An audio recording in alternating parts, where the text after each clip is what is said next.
I need to go back to my roots as a competitive player back in the 90s and the early 2000s, because things were very different back then.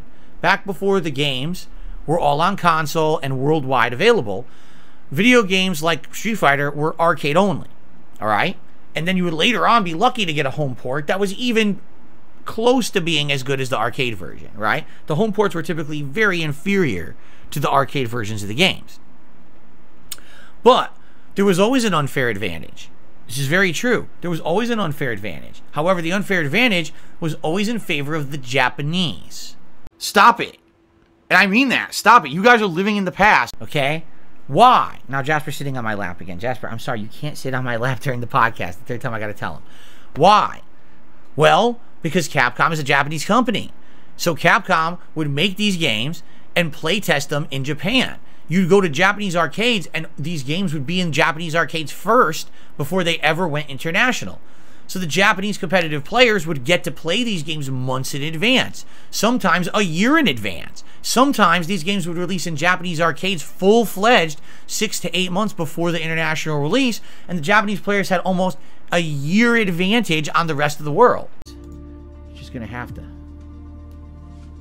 deal with it.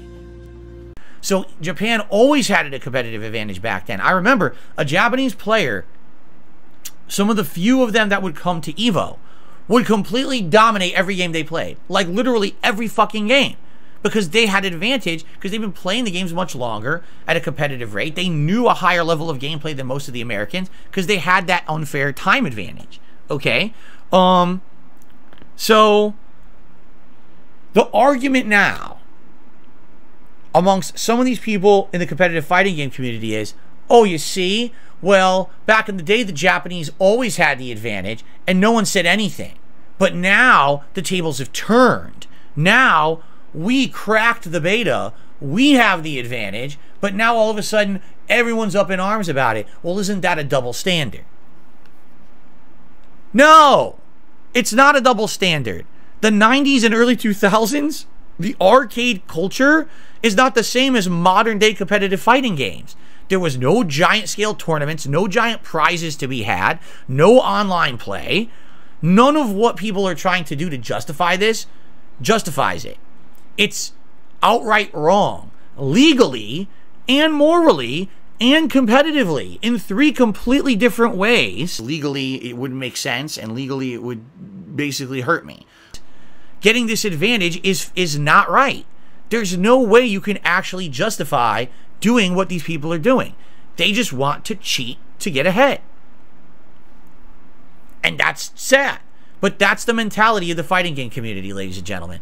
Ever since I was part of it, I saw people getting unfair advantages. Again, top player shows up late to the tournament, but doesn't get disqualified. Instead, everyone who's in their bracket has to wait for them to show up, and then they get to play their matches whenever they feel like. Top player gets to play on the one great working cabinet, while everyone else has to play on shoddy cabinets that don't work half the time.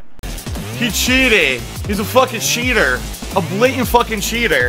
100% blatant cheating. Huh? Top players come in and their eyes are completely fucking dilated. Why? Because they're on performance-enhancing drugs and no one tests for that shit. So they're all on them and they're going, they're flying around, you know what I mean, doing crazy reactions and shit. Why do they have that? Right? Top player literally has their entire life financed by someone so they can go to every tournament and that's their life.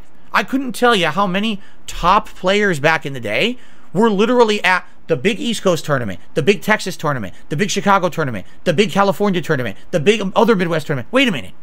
What, don't you have a life? Don't you have a job? Don't you go to school? Oh no, my life is I travel, I play Street Fighter. How? Who the fuck is paying for this? Because I have a life. I can't do what you're doing. So that's an unfair advantage. Cheating ass cocksucker. And this was very rampant back in the day. Back when I used to be a tournament player, this was well known. There was a group of like 20, 30 players who were at every fucking tournament, had every advantage, and kissed each other's butt and circle jerked each other. Yes, a lot of notable players you know today are in that group. It's always been like this. It's one of the major reasons why competitive fighting games are annoying and really unfair. It's always been this elitist group of unfair advantage. And it's bullshit. So now what's happened is we're continuing that forward. It's like, so now it's not just the 20, 30 top players. Now it's the elitist group who had gaming PCs now get that advantage, right? It's like, so it's just going to continue. Cheater! Oh my god, what a fucking cheater! And then people say to me, well, Phil, would you ever like to get back into the competitive fighting game community? Well, gee, let me think about this for a second. Let me just really seriously think about how much fun it would be to try to get a fair advantage against all these people who take every opportunity. No! No! I don't want to get back into the competitive fighting game community. This is exactly why. This is literally the reason why. Because every time you think that you have a chance, you could have a fair shake, you get slapped down. You know, it's remarkable that I ever did as well as I did in the competitive fighting game community. Because I had no community support. I didn't have any team of people supporting me back in the day when I was placing EVO. When I went to EVO and I placed 4th place, literally I went by my fucking self. I didn't have anyone supporting me or nothing, you know? I didn't have any advantage whatsoever. That's why it's hilarious when you see my tournament results and people say, oh, it doesn't mean nothing. Literally, it means everything. I wasn't a known top player. I had 0 advantage over anyone, and I kicked everyone's ass. No, shut the fuck up.